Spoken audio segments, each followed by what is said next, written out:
Boa noite, terra querida de Pedro. Boa noite, assinante do canal 19, TV Vila Imperial, a emissora da diversidade cultural, social e política de Petrópolis. Boa noite ainda aos internautas que nos assistem em todos os cantos deste planeta azul, seja pela web em www.tvvilaimperial.com.br ou ainda pelas nossas postagens em www.youtube.com/dossiê-história.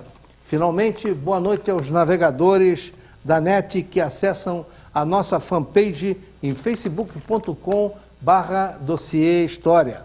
Dossiê História, um programa eminentemente cultural, realizado ao vivo, sempre às sextas-feiras, a partir de 20 horas e 30 minutos. Reprises aos sábados e domingos, a partir de 22 horas e 30 minutos.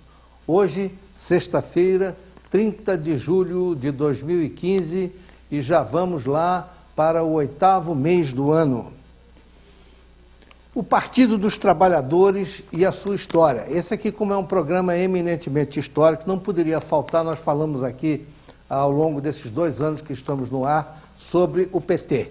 Então, hoje, trouxemos o Percival Oliveira Pudina, que é um político, arquiteto e jornalista especializado em doutrina social da Igreja Católica e um dos maiores críticos da teologia da libertação, que sintetiza em alguns minutos a trajetória do PT, desde a sua fundação até os dias atuais. Vale a pena conferir. Vamos lá. Seja bem-vindo. O Partido dos Trabalhadores foi criado no ano de 1980 e durante os 22 anos seguintes lutou rijamente, duramente, contra quem quer que estivesse no poder, atrapalhando todos os governos com os quais se enfrentou, postado que estava na trincheira oposicionista. Veja bem, o PT votou contra a Constituição Federal, foi contra o Plano Real, criou organizações para promover a luta de classe, conflitos raciais, conflitos de gênero, invasões de terra, violência policial. Foi contra as privatizações, contra a lei de responsabilidade fiscal, contra o cumprimento de nossas obrigações com credores externos, contra a geração de superávit fiscal, contra o agronegócio e a agricultura empresarial que o PT queria e quer ainda substituir por assentamentos do MST. Durante 22 anos tentou derrubar, não apenas fez oposição, mas tentou derrubar quem se antepusesse ao seu projeto de poder. Se é verdade que, enquanto a oposição, o PT aprontou à nação alguns corruptos, firmando um conceito de partido diferente, formado por gente de bem e honesto, transmitiu essa imagem a você, também é verdade que produziu em torno de si uma destruição de muita reputação de gente de bem, de muita gente de bem. Chegou ao poder levado pelo seu moralismo, pela sua correção, pela sua condição de um partido diferente. Há 12 anos tenta reimplantar a censura através do marco regulatório da imprensa e de medidas semelhantes a essa. Tentou criar um Conselho Federal de Jornalismo exatamente para esse fim. Tenta impor a linguagem que lhe convém através do politicamente correto. Dá apoio e refúgio a terroristas e assassinos como César de Batiste. Capturou e devolveu a Fidel os boxeadores cubanos. Apoia governos totalitários, democracia, Venezuela, Cuba, Irã, tiranos africanos, e não mostra apreço algum por qualquer democracia de respeito. Reprovou recentemente a presidente Dilma os bombardeios ao Estado Islâmico, propondo enfrentá-los com diálogo e negociações. Propôs durante a administração Olívio Dutra a criação do memorial para Luiz Carlos Prestes em Porto Alegre. Dá apoio a companheiros condenados pela justiça por graves crimes e os chama de heróis do povo brasileiro. Mostra a verdadeira fobia por presídios e órgãos de segurança pública. Atribui absoluta e incondicional dedicação aos direitos humanos dos bandidos, revela total desatenção às vítimas dos bandidos, empenha-se em inibir a ação armada das instituições policiais, dedica-se à causa do seu desarmamento, do desarmamento dos cidadãos, recusa-se a reduzir a maioridade penal, Criou o MST e apoia as truculentas invasões de propriedades rurais. Outro dia, abro um parênteses aqui, me perguntou alguém, você tem alguma razão para eu não votar no PT? Eu digo, olha, eu tenho 60 razões. E comecei a passar-lhes essa lista. Apoio a invasões do meio urbano e a políticas que restringem o direito de propriedade. Dá cobertura às estripulias imobiliárias dos quilombolas. Apoia avanços do Código Florestal contra o direito de propriedade. Apoia a expansão das reservas indígenas sobre áreas de lavoura. Apoia a suspensão de símbolos religiosos em áreas públicas. Adota políticas de educação que redundam na indisciplina, na destruição da disciplina e na desconstrução dos valores morais e familiares nas escolas. Inventou a tal lei da palmada. Apoia a legalização do aborto, criou as políticas de gênero, quis adotar o kit gay nas escolas, apoia a parada gay, a marcha das vadias, a marcha das maconhas. Criou as leis de cotas raciais que oficializam o racismo no Brasil. Faz uso intensivo de doutrinação ideológica nos livros didáticos. Criou e apoia o Foro de São Paulo, onde ditadores e simpatizantes entram em conluio para produzir a hegemonia marxista na América Latina. Empenhou-se e ainda se empenha em dar fim à pacificadora lei de anistia, que pacificou o Brasil e promove a manipulação da história para transformar guerrilheiros e terroristas comunistas em paladinos da democracia. Criou uma infinidade de ONGs financiadas pelo governo. Faz uso intenso de dinheiro público da nação para financiar os seus próprios objetivos políticos. Perdoou dívidas de ditadores africanos e tiranetes sul-americanos, enquanto cobra centavo por centavo a dívida de estados e municípios. Financia obras, faz contratos secretos com maus pagadores, tiranetes sul-africanos, africanos e sul-americanos. Usou o programa Mais Médicos usou e usa o programa Mais Médico para financiar a ditadura cubana. Concebeu o decreto 8.243, que instituiu os conselhos bolivarianos no Brasil, em afronta à Constituição e ao Congresso Nacional.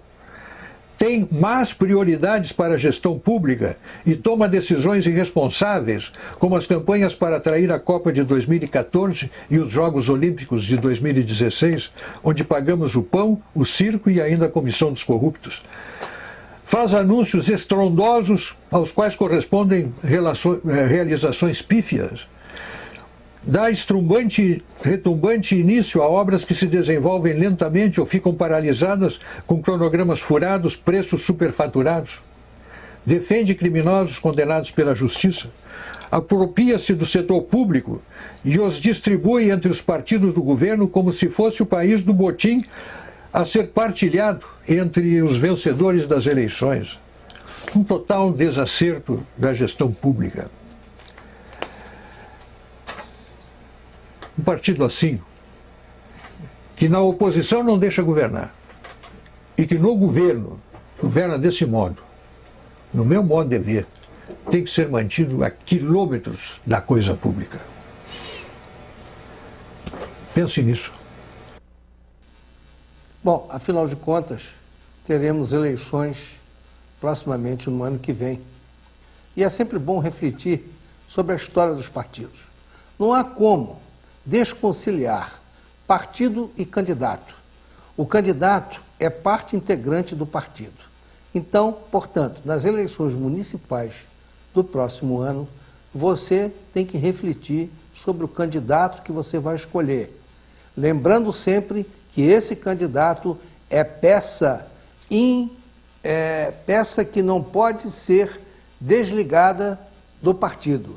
Ela está intrinsecamente ligada ao partido e, portanto, é o partido que, primeiramente, você terá que analisar e depois, então, escolher dentro do partido um candidato ao seu gosto. Sinara Policarpo, eu até gostaria que o nosso Master colocasse a fotografia dela. Esse fato é muito interessante. Sinara Policarpo era funcionária do alto escalão do Santander e fora demitida por justa causa, aliás, por causa de uma polêmica provocada por uma carta enviada aos clientes de alta renda do Banco Santander, onde a executiva previa a catástrofe financeira e econômica do país. Pois o governo federal pressionou principalmente o Lula e a funcionária foi demitida. Pois bem, as previsões da executiva aconteceram e parece que o banco vai readmiti-la. Torceremos por isso. Ela estava certa e previu com bastante antecedência.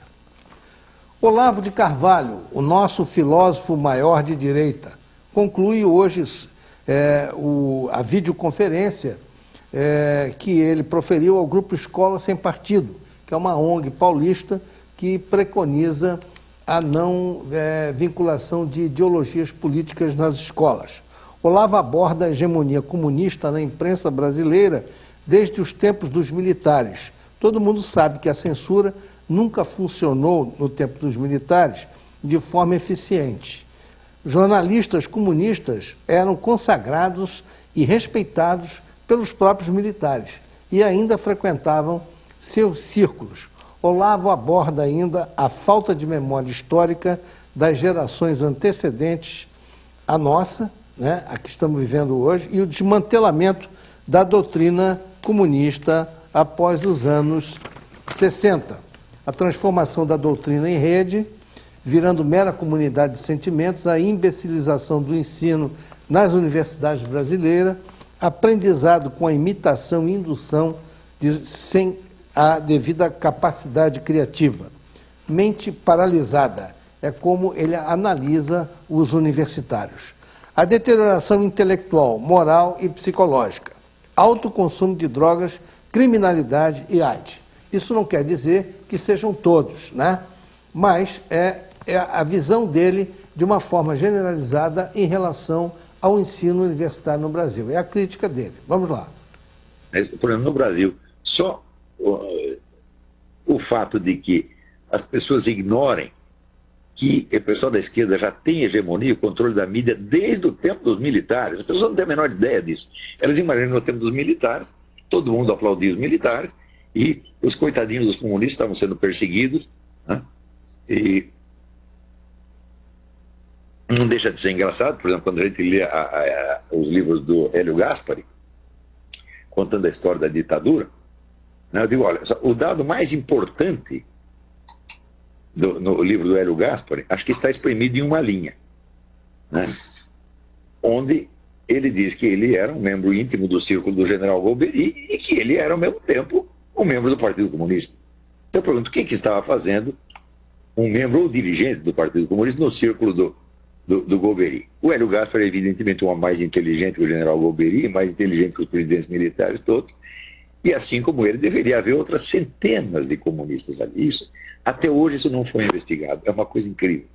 Isso quer dizer que nós não conhecemos a história das gerações que nos antecederam imediatamente. Então, ficamos aí como cego em tiroteio, entendeu? Às vezes indignado, querendo reagir e não saber por onde. Então, meu conselho é calma, gente. Vamos primeiro entender tudo, porque há coisas que você não pode combater por partes. É isso. Você pode matar um elefante por partes? Não. Ou você derruba ele inteiro, ou ele passa em cima de você. É isso. O elefante, o hipopótamo, o urso, não tem como ir por partes. Quer dizer, ou você acerta o centro da coisa e desmantela aquilo, ou então quem está perdido é você.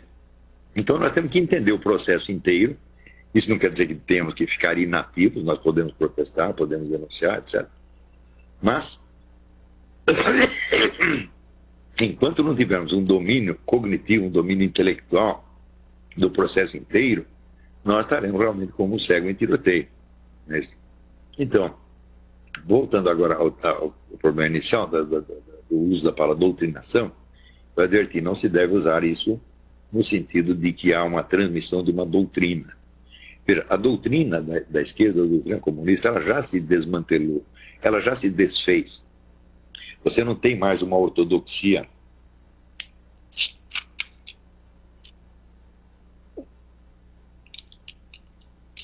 pronta, arrumadinha e condensada em manuais, como tinha no tempo, nos anos 50, 60. As doutrinas vinham prontinhas do Comitê Central do Partido Comunista e se disseminavam pelo mundo. Você tinha aulinhas de marxismo, leninismo, essa coisa toda. Então você tinha muitos militantes prontos para repetir a doutrina exatamente uniforme. E após os anos 60, o movimento comunista ele se diversificou. Ele está atualmente organizado não como uma hierarquia, mas como uma rede, onde 1000 doutrinas diferentes são aceitas. E essa mesma mixórdia ideológica facilita o crescimento do movimento, porque as pessoas aderem sem nem precisar saber a quem estão aderindo. Estão aderindo, vamos dizer, a um estado de espírito, a uma comunidade de sentimentos, a um grupo de referência e não a uma doutrina, tá certo? Então, eu sugiro que vocês leiam o último artigo que eu publiquei no Digesto Econômico, sob o título A Destruição da Inteligência, onde eu explico mais ou menos o seguinte: todo e qualquer aprendizado humano começa com a imitação de alguma coisa. A criança começa, por exemplo, a imitar os seus pais para aprender a falar. Porém, a imitação funciona porque você imita uma coisa, depois imita outra, depois imita outra, depois imita milhares de coisas diferentes. E com esses vários fragmentos de imitação, depois você compõe o seu mundo próprio. Mas, se você durante anos a fio é induzido a imitar sempre os mesmos cacoetes, trejeitos, sentimentos, reações, com medo de que se você falhar em imitar isso, você será rejeitado pelo seu meio e eventualmente terá destruída a sua carreira universitária, então a sua capacidade de imitação criativa acabou. Você já está imbecilizado, a sua mente está paralisada aos 20 e poucos anos. E é isso mesmo que está acontecendo nas nossas universidades.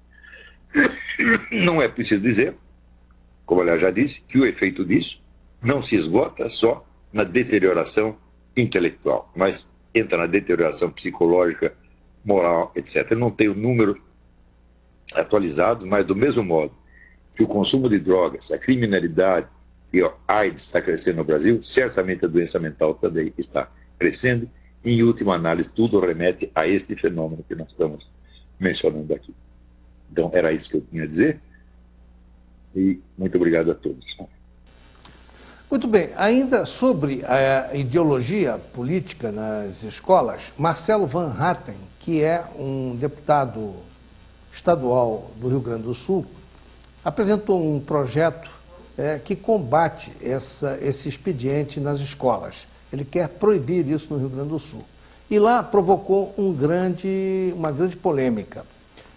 Acontece que esse pensamento de combate a essas ideologias nas escolas está sendo promovido também por uma ONG em São Paulo, que foi ela que iniciou essa celeuma.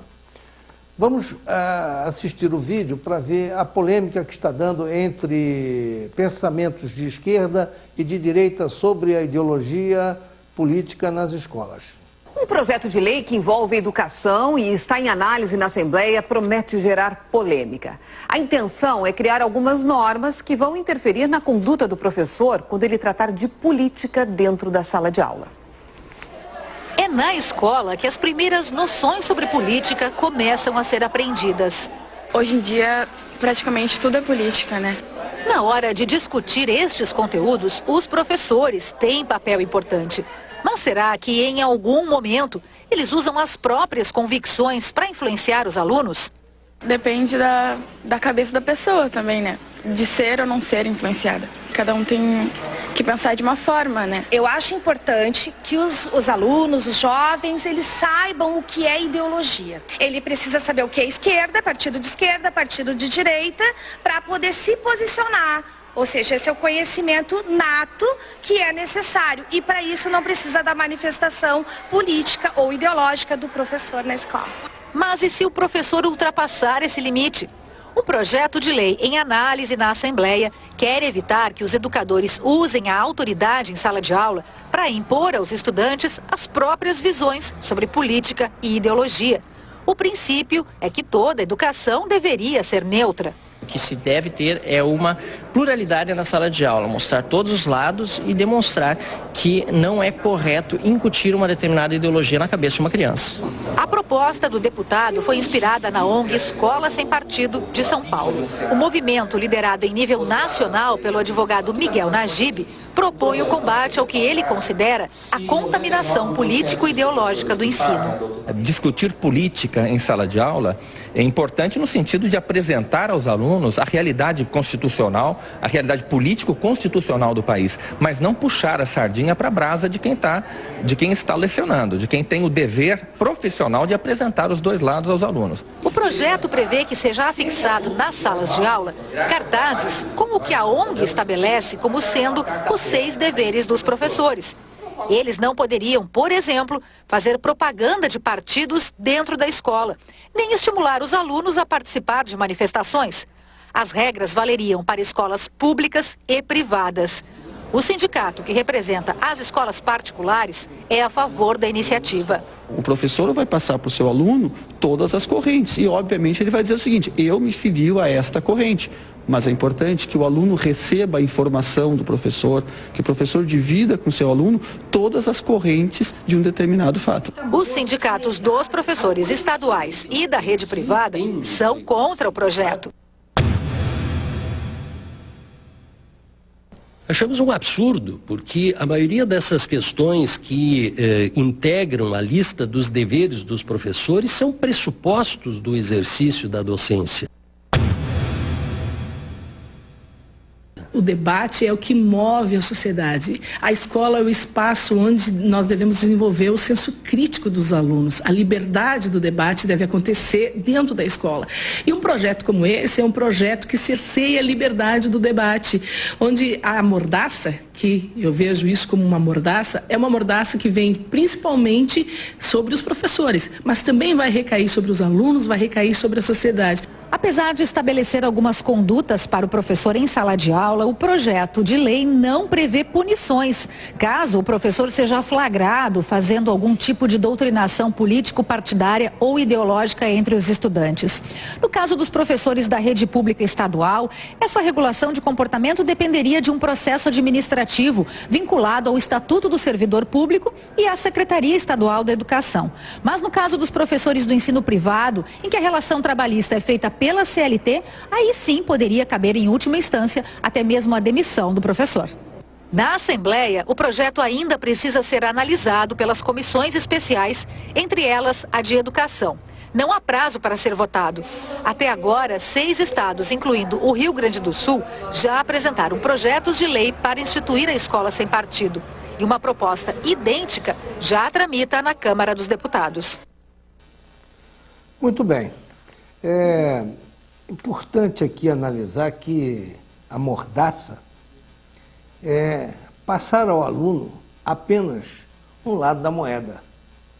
Não se põe o outro lado da moeda para discutir, que é o que normalmente a tendência hoje dos professores de esquerda na rede pública e até alguns professores na rede privada que só preconizam um tipo de ideologia. O que se quer é que não se coloque a ideologia ligada a partido. As ideologias devem ser estudadas nas escolas, mas dentro de um amplo debate. E todos os prismas e as perspectivas devem ser colocadas ao aluno, tanto à direita quanto à esquerda, quanto ao capitalismo, quanto ao comunismo. Enfim, sob todos os ângulos, devem ser analisados para que o aluno possa fazer a sua formação.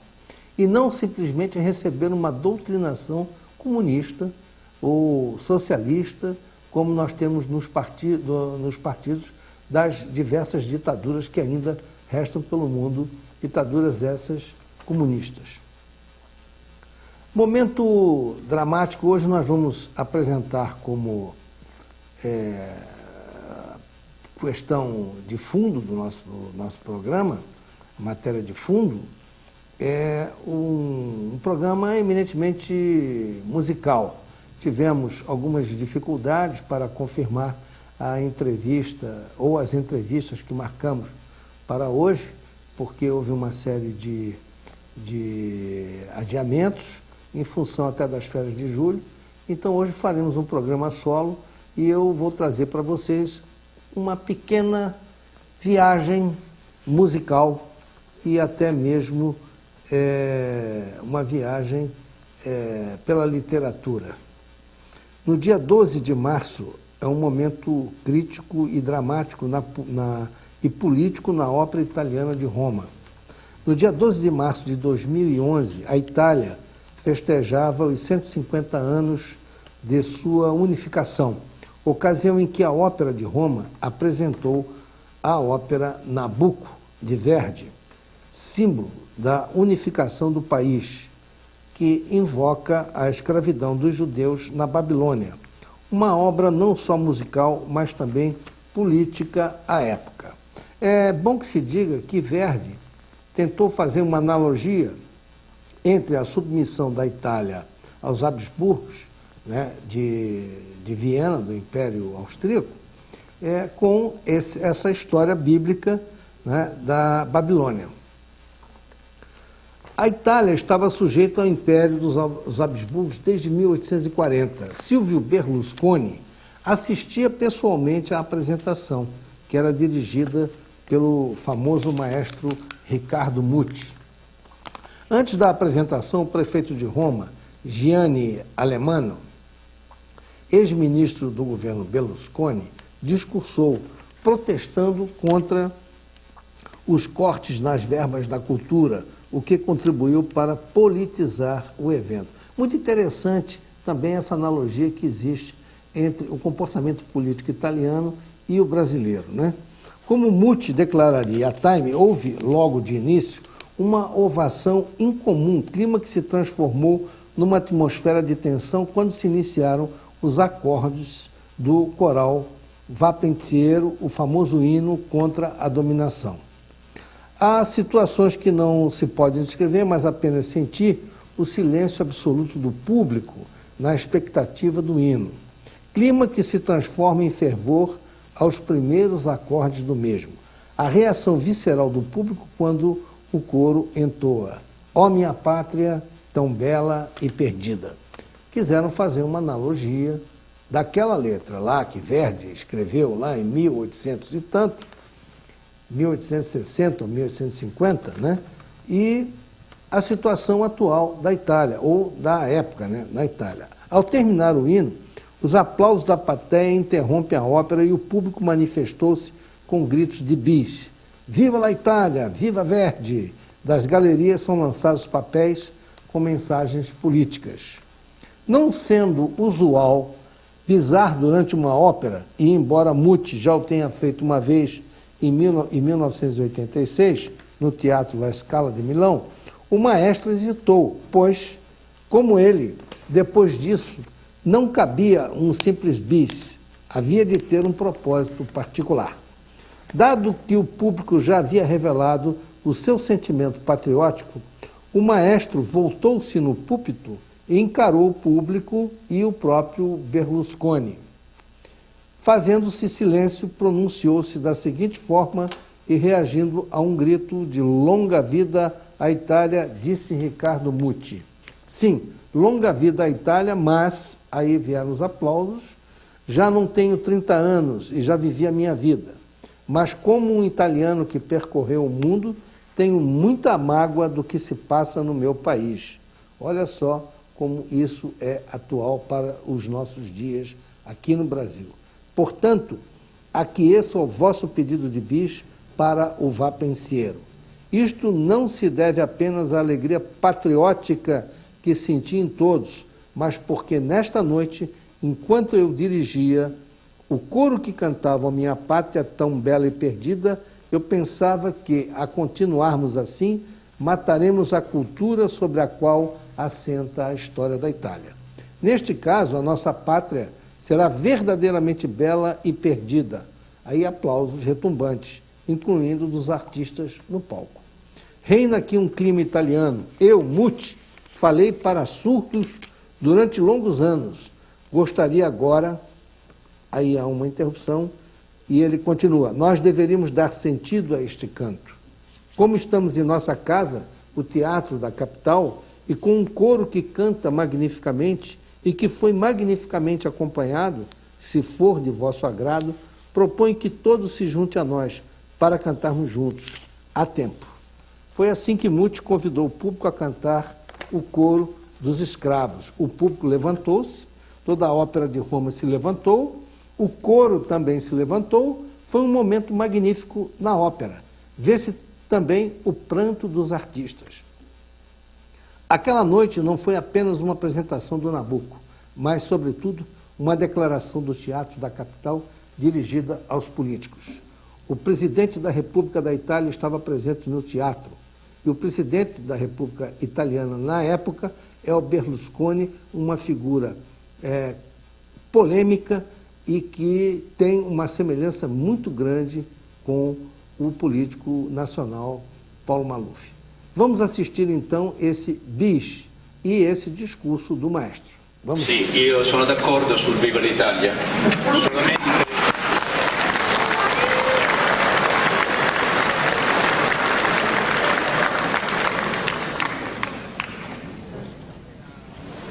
Io non ho 30 anni e quindi la mia vita l'ho fatta, ma sono molto, come italiano che gira il mondo, molto addolorato per quello che sta avvenendo. Quindi se io rifaccio, per vostra richiesta, il bis del pensiero, non lo faccio tanto o solo per ragioni patriottiche, ma questa sera, mentre il coro cantava "O mia patria di bella e perduta", ho pensato che se noi uccidiamo la cultura su cui è fondata la storia dell'Italia, veramente sarà la nostra patria bella e perduta.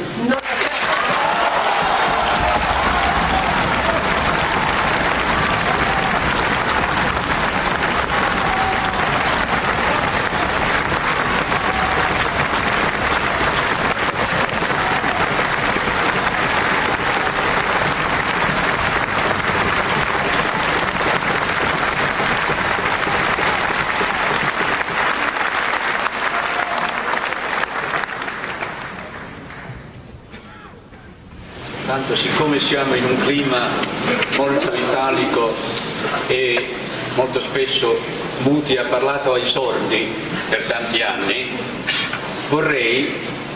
facciamo un'eccezione, siamo in casa nostra, no? Nel teatro della capitale, siccome il coro l'ha cantato magnificamente, l'orchestra l'ha accompagnato benissimo, se volete unirvi anche voi lo facciamo tutti insieme.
Bom, temos mais música hoje. Voltamos a apresentar o fabuloso músico da flauta armênia, Pedro Eustáquio. Eu já tive essa oportunidade aqui de trazê-lo há um tempo atrás. Eustáquio é um venezuelano, mas um dos maiores do mundo neste instrumento, a flauta armênia. É muito requisitado também pela indústria cinematográfica norte-americana para fazer trilhas sonoras. Atuou em vários filmes com a sua performance. Vamos ouvi-lo desta feita com o grande Yanni.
Muito bem, continuando aqui a nossa programação musical, André Rieu apresenta ao mundo mais um talento musical. Desta feita, a criança de 11 anos, Amira Willinhagen, cantando a área Mio Bambino Caro. O público se emociona. Vejam as caras e bocas. Geef er een enorm applaus, Amira!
Vamos continuar com a nossa história musical de hoje. O cancan é uma dança francesa. Desde 1850, Céleste Mogador, dançarina vedete do Bal Mabille, em Paris, que mais tarde se juntaria à orquestra do cabaré Moulin Rouge, inventou uma dança nova, a quadrilha. 8 minutos para cortar a respiração em harmonias perfeitas e com Offenbach como mestre da música incontestável, um compositor alemão que praticamente bolou o cancan. Vamos a uma espiadinha nesse cancan para ver como é que fica.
Bom, impressionante como a literatura clássica influenciou a música erudita desde os longevos tempos medievais.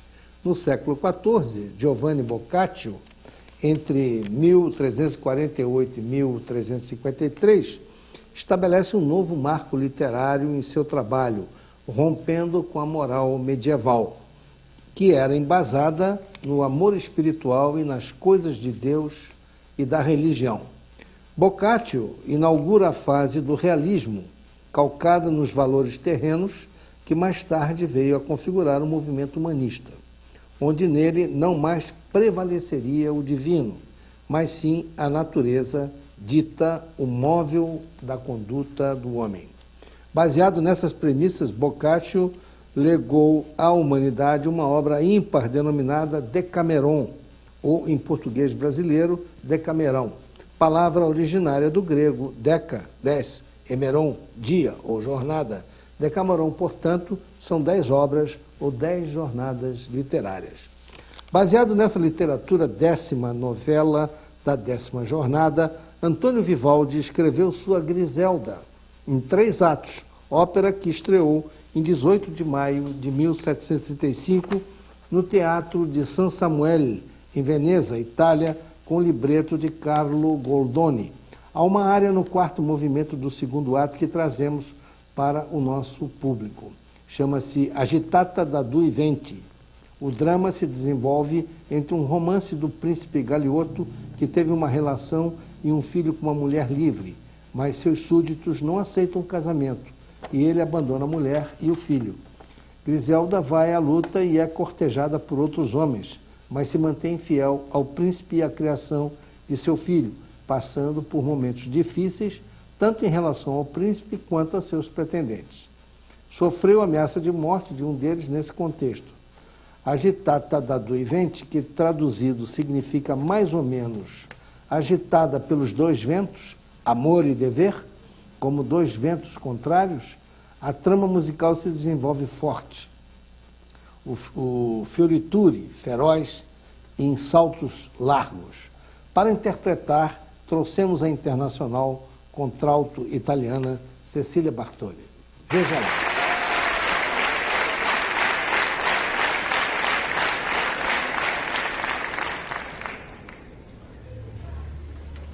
Vivaldi? Grazie a voi, grazie a voi. Dall'opera La Griselda, l'aria agitata da due venti.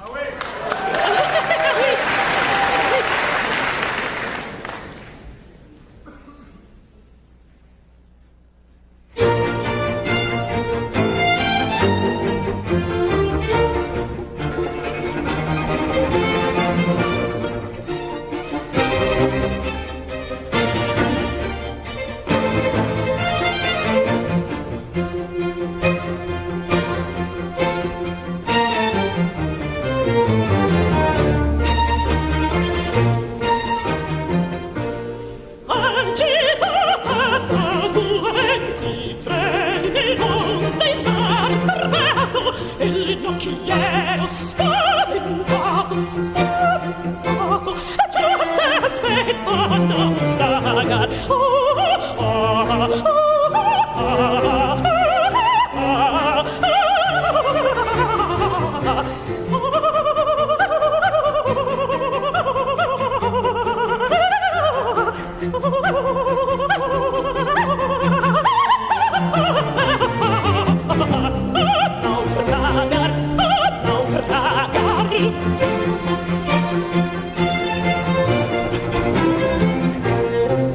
Agitata da due venti freni d'onde in mar turbato, e nocchiero spaventato, spaventato, già s'aspetta a naufragare.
spaventato, già s'aspettava.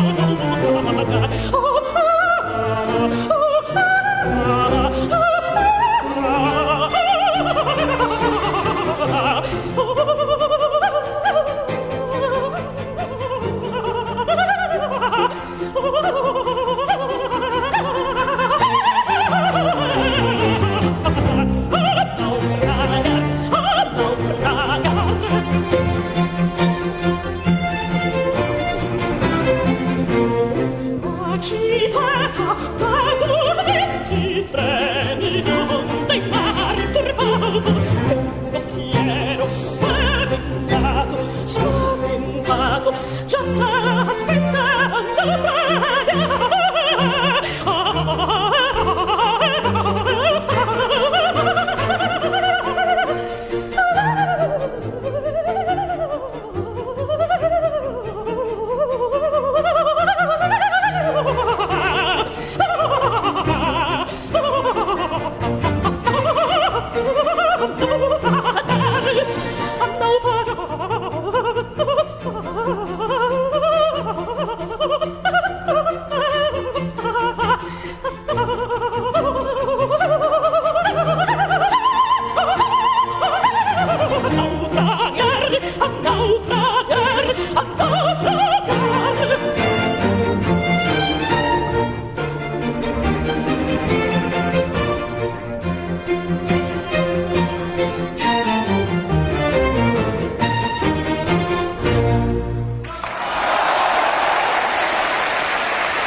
A expressão final dela era de quem realmente cumpriu o dever de casa e fez uma bela apresentação.